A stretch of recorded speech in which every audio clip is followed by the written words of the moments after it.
शुक्रिया जनाब speaker. Sir, सबसे पहले तो मैं मिनिस्टर साहब के लिए कहूँगी कि मुझे पता है कि लास्ट भी जब ये रेलवे में थे मिनिस्टर, उससे पहले जो मिनिस्टर थे उसके लिए वो तो हमेशा उनसे जब भी सवाल करते थे वो कहते थे कि लोकोमोटो नहीं है, लेकिन शुक्र अल्हम्दुलिल्लाह इन्होंने कभी नहीं कहा कि ट्रेन के लिए लोकोमोटो नहीं है।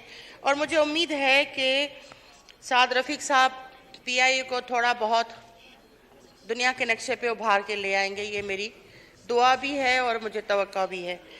मैं ये पूछना चाह रही हूँ कि क्या एक जो वजीर बन जाता है, कैबिनेट का मेंबर होता है, वो अगर गलत बयानी करे जिससे मुल्क को, मुल्क की एयरलाइन को या मुल्क के किसी इदारे को इतना बड़ा नुकसान हो, क्योंकि जो इनसे पहले जो मिनिस्टर साहब थे सरवर साहब, उन्होंने इसी फ्लोर ऑफ द हाउस खड़े, मिसाल मैं तकरीर नहीं कर रही हूँ, मैं एक हकीकत बयान कर रही हूँ, यहाँ खड़े होके PIA जो पाकिस्तान की यूँ समझे शहरग है और उसके खिलाफ, उनके पायलट्स के खिलाफ यहाँ खड़े होके जो उन्होंने बयानबाजी की थी, जिससे PIA को बहुत बड़ा धचका भी लगा है और बहुत बड़ा नुकसान भी हुआ है जो मैं समझती हूँ। तो क्या ऐसे लोगों के लिए कोई कानूनी कार्रवाई भी हो सकती है या नहीं? मेरा ये सवाल है। जनाब ख्वाजा साद रफ़ीक साहब। जनाब स्पीकर, ये आप हाउस के कस्टोडियन हैं, इस मुल्क के वज़ीर आज़म रहे हैं, हम काबीना में इकट्ठे भी रहे हैं और आप बहुत सीनियर हैं हमसे। इसका ज़्यादा बेहतर जवाब तो जनाब स्पीकर आप दे सकते हैं, लेकिन सेक्रेट काउ तो किसी को नहीं होना चाहिए। इस मुल्क में बहुत सी मुकद्दस गायें हैं जिनको कोई हाथ नहीं लगा सकता। तो चूँकि ग़ुलाम सरवर साहब अपने दिफा के लिए यहाँ मौजूद नहीं है और मेरा प्रॉब्लम यह है कि जब कोई बंदा दिफा के लिए मौजूद ना हो तो मैं उसके बारे में बात नहीं करता, अवॉइड करता हूँ।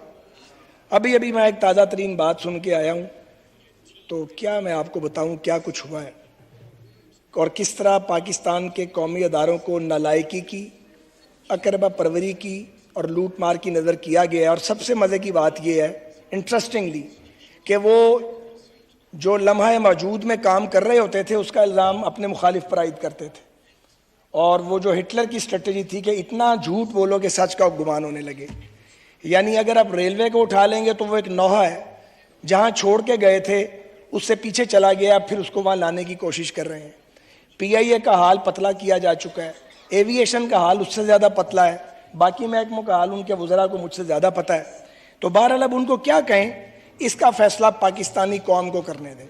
मेरा मशवरा आपको ये है कि कौम की अदालत में ये फैसला होने दें, और मैं तो इसके लिए भी तैयार हूँ कि अगर पाकिस्तान का वोटर जो है वो हमारी बात सुनेगा, उस पर यकीन करेगा तब भी ठीक है, और अगर नहीं करेगा, किसी और को लाना चाहेगा तो ले आए, भुगतेगा भी वही। तो सियासतदान का सबसे बड़ा जो अकाउंटेबिलिटी है वो ये है कि वो अवामी अदालत में जाए और वहाँ से फैसला लेके आए। बहरहाल मौसूफ के माजरत के साथ अहमकाना बयानात का या जाहिलाना बयानात का बहुत नुकसान हुआ है, और मुझे अफसोस ये भी है कि उस वक्त के वज़ीर आज़म जिसे मर्जी बनाते वो तो उनका इस्तेहकाक था, कम से कम ये सोच लेते कि इस बारीक काम के लिए किसी ऐसे आदमी को लगा देते जो प्रोफेशनली थोड़ा सा साउंड तो होता। जिन लोगों को काम ही नहीं आता आप उनको इतनी बड़ी बड़ी वजारतें सौंप देते हैं, उसके बाद वो टामक टोइयाँ मारते हैं और जब जाते हैं तो पीछे रात छोड़ जाते हैं। मोहतरम सैयद जावेद हुसनैन साहब, ऑन सप्लीमेंट्री।